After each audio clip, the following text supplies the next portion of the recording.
Hello, this is Education Online program. I'm teacher Lily. I'm going to teach chemistry for senior 4 and 3.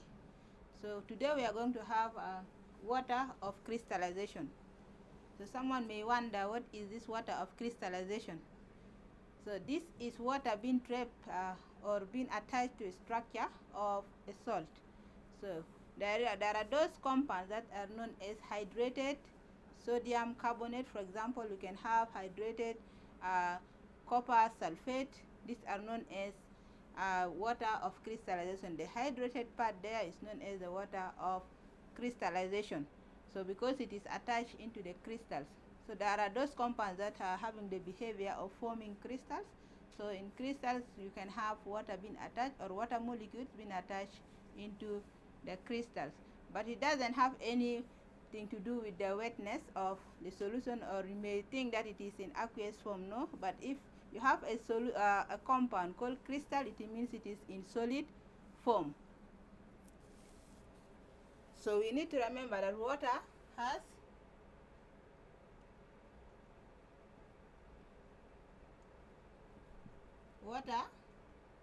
has the property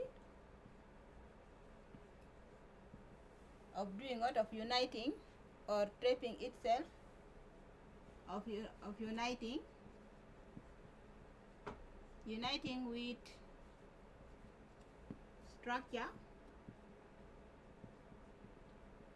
with the structure of salt. So here we may find that these salts, they are in form of crystals.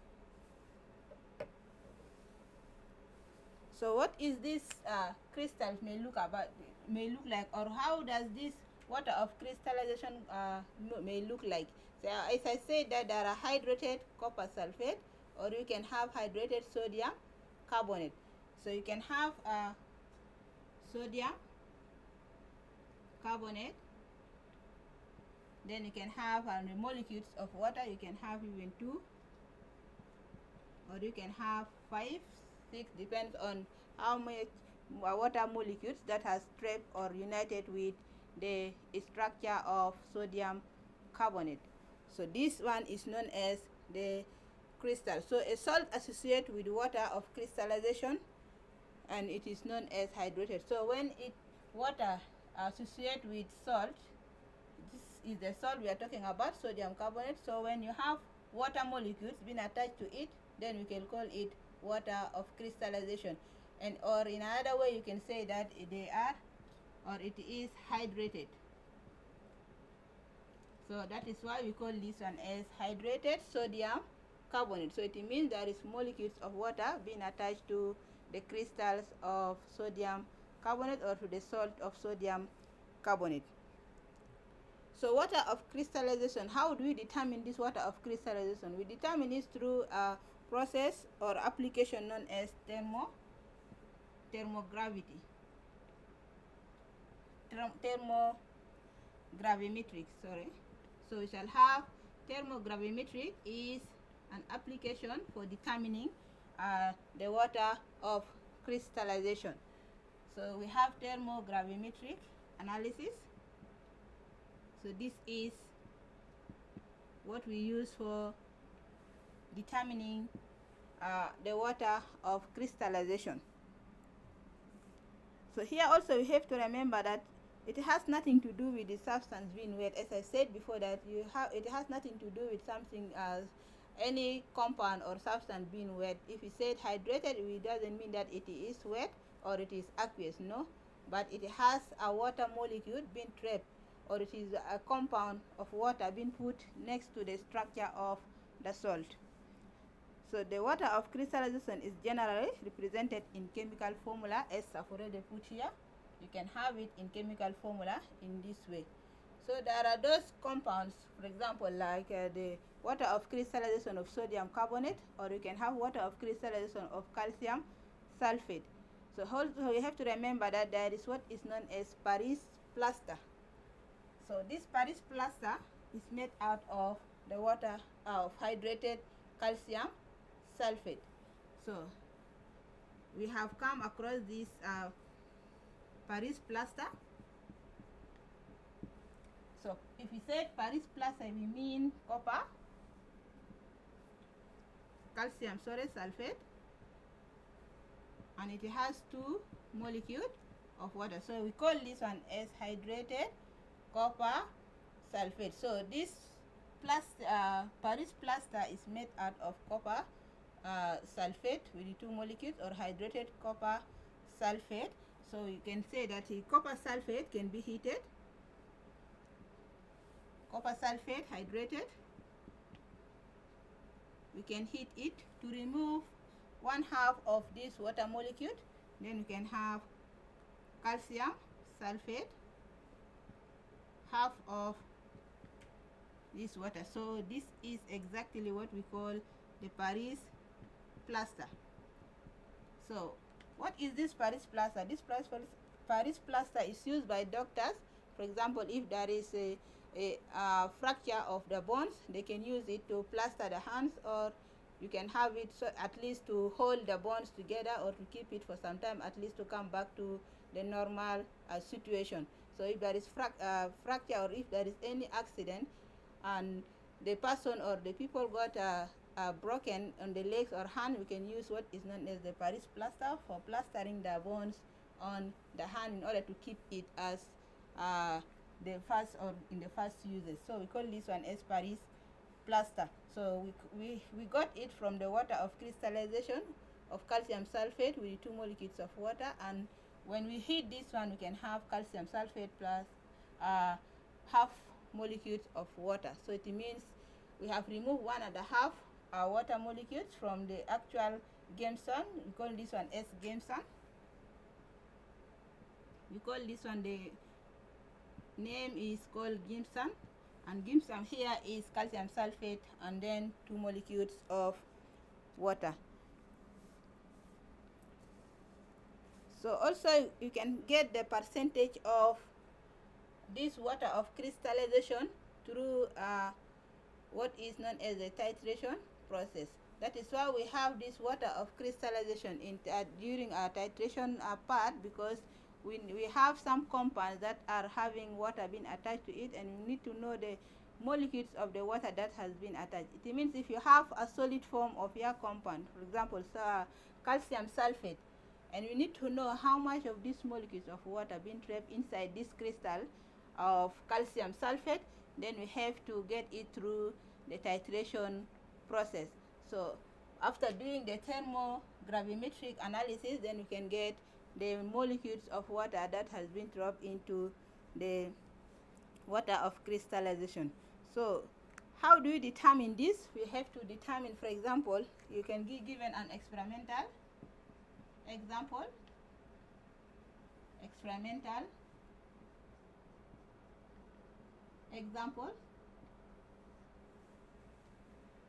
What are you asked to do? We have to determine the number of molecules of water of crystallization in hydrated sodium carbonate. So hydrated sodium carbonate, hydrated sodium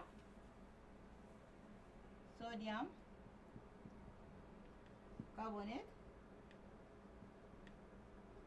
So we have hydrated sodium carbonate, so we need to determine the molecules of the water of crystallization from this compound using 0.2 m, or molarity of hydrochloric acid is 0.2. So what are you provided with? We have 5 grams of this hydrated sodium carbonate. As we said, that if you are told that this is hydrated sodium carbonate, for example, we mean it is in solid form. So we have 5 grams of this compound, and then we have to use 0.2 m hydrochloric acid. So we have come across all this by knowing how do we get the concentration of sodium carbonate, how do we get the molecules of sodium carbonate after the titration. So we know all the procedures for titration. We may not go back again to repeat the same things. We know that in preparing a solution, we need to use a conical flask. We need to use, during the titration, we need to use the burette, and also we need to use the conical flask plus the indicators. In this case, we have seen that this is a base and this is an acid. So automatically you have to remember that this is one of the acid and base titration. So what are the requirements for acid and base titration? We have already learned about that one. So we have to go and do the actual process that we have to get. Actually, we are here to get the number of moles of water in this hydrated sodium carbonate. So select the appropriate apparatus as we have already selected. So determine the concentration of sodium carbonate in moles per decimeter cube. It means we have to determine the concentration of sodium carbonate in this compound of hydrated sodium carbonate. Again, you have to calculate the value of x. It means here we need to find the actual thing we have to do, which is new, is the calculation of the value of x. So here we are provided with sodium carbonate, and this is how it looks like, or the chemical formula. The chemical formula for sodium carbonate hydrated will be like this, but the value of water here, or the molecules of water here, we don't know the value, so we need to get that value out. Whether it is 2, 3, 4, 5, 6, we don't know, but we have to find it or calculate it out after doing the titration. So here we have to see that after doing the titration, we got that there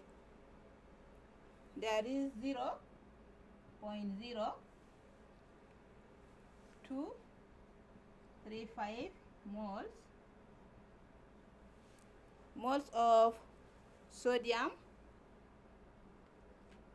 carbonate present.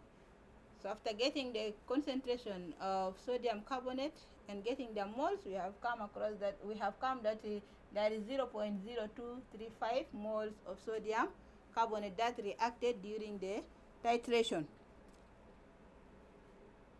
So this is showing that this number of moles is present in the crystal. This number of moles of sodium carbonate is present in the crystals. The crystals of sodium carbonate, or the hydrated sodium carbonate. So now this value also, there is 4.239 grams of water present. So we need to remember also that after doing the titration and getting the concentration of sodium carbonate, we have come across that there is 4.239 grams of water present in the crystal. So the molecules of sodium carbonate is the value above, and then the mass of the water present in this crystal is 4.239. So this is equivalent. So these values will be equivalent. This is equivalent to, we need to divide the number of moles of 4.239, then we divide by 18, which is the mass, the relative formula mass of water. So we need to know that it is 18. So we divide by the moles present, then we shall get 0.2355. So this will be the number of moles of the water present in the crystals. So after that, what is required? So now we have to get the value of x. So we have to relate the number of moles of sodium carbonate to the number of moles of the water. So we shall have moles of sodium carbonate will be equal to the moles of water. So we have seen that 0.0235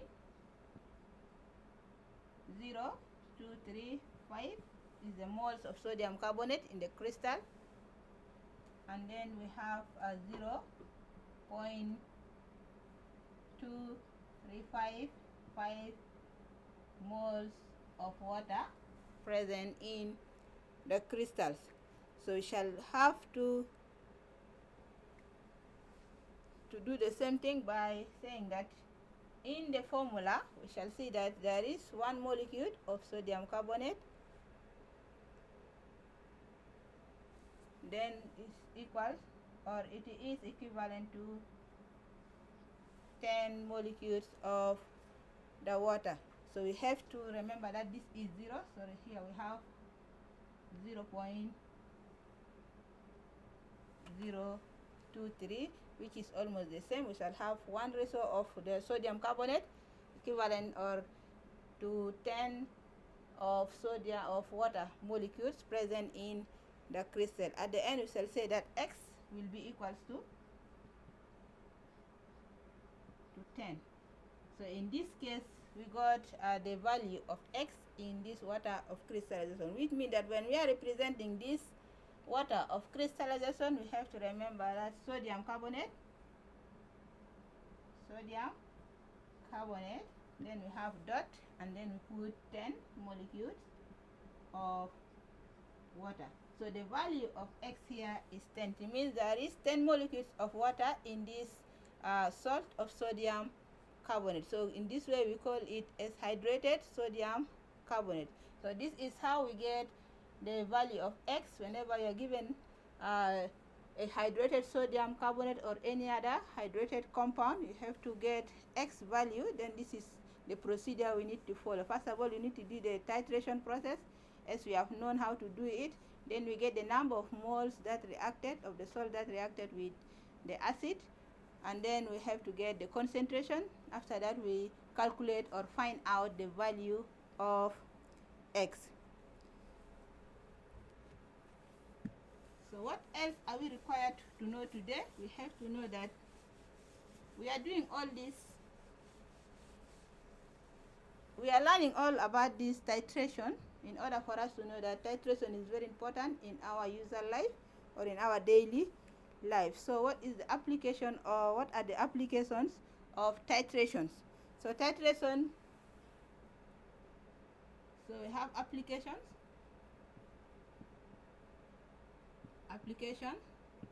of titration. How do we apply titration in our daily life? Someone may say that why are we all going through this titration, this knowing the conical flask, knowing the volumetric flask? Why are we doing all those things? We are doing it because it is very important in our daily life. For example, you can find the use of this titration in medical facilities. So for the medical use, so in medicine, why are we doing it? We are doing it for the use in medical laboratories. We can use it in medical laboratories.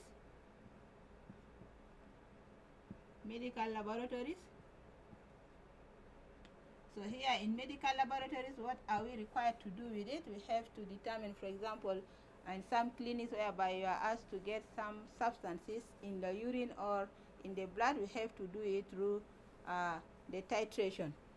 So you can have like blood test or urine test. So also in pharmaceutical companies, they are also using titrations. Pharmaceutical companies or industries, they also use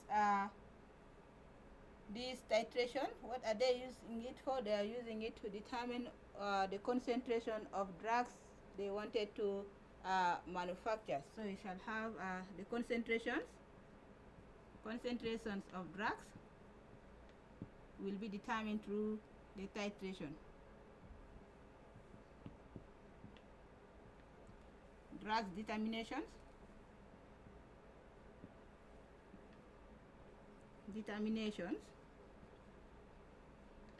We also use titration as one of the applications in the medical laboratories. So what else are we using the titration for? We use titration in food industries. So what are we doing with it in the food industry? Also, we can find that food industries, they have laboratories whereby they determine also the concentrations and even the concentration or the uses of this medicine through the titration process.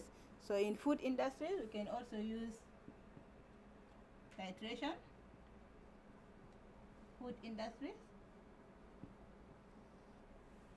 can use titration, and here we may say that it is to determine fat content, to determine fat content. So you may find that there are those canned foods, for example, being listed. You may find the content there being written as maybe what is the content of fats, or what is the value of fats in this canned food, what is the value of calcium, what are the values of sodium, and all those elements which has been put into that canned food or the processed food. So this is all determined through the what is known as the titration process, and it depends which type of titration has been used according to the laboratory procedures that they have gone through. So we can have also bioscience. In bioscience here we also mean that titration can be employed in biology laboratory. Here bioscience actually deals with the biology or the life sciences. So we shall have the determination of proper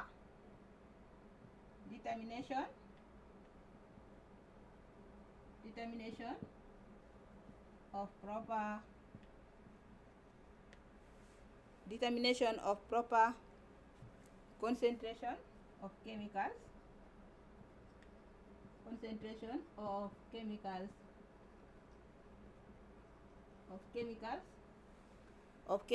to be anesthetized test animals. So this is as I said, it is for the biosciences, and it is used for determining the concentration of chemicals to be anesthetized with the animals which can be used for practicals, or it is mostly for the medical students. They may use some animals to test one of the drugs, or may test what procedure or the methods we wanted to do with. So you can have also, the last one is in education. We can use titration process. So as we are talking about it now, we have seen that this is also in education. We are dealing with it in order for us to know what is the titration all about. So when we are dealing with titration in education, we want to know what it's all about. And as for the medical student, they will go and practice it in their laboratories, or for those who are dealing with food industry, they will go and apply the knowledge there. Also with the bioscience, and in every field that require titration students. So this is all about the titration. As we remember that titrations, it has 4 types, and it depends on the types of the reactions. Either can be acid and base reaction, or can be redox reaction, precipitation reaction, or can be compleximetry reactions. So in this case, we have come across the 2 common titration process, which is the redox titration and then the acid and base titration. We have also known the water of crystallization. How do we determine the molecules of water present in the water of crystallization? We have come across all this. So with this, we have come to the end of this topic, and thank you very much. It's teacher Lily.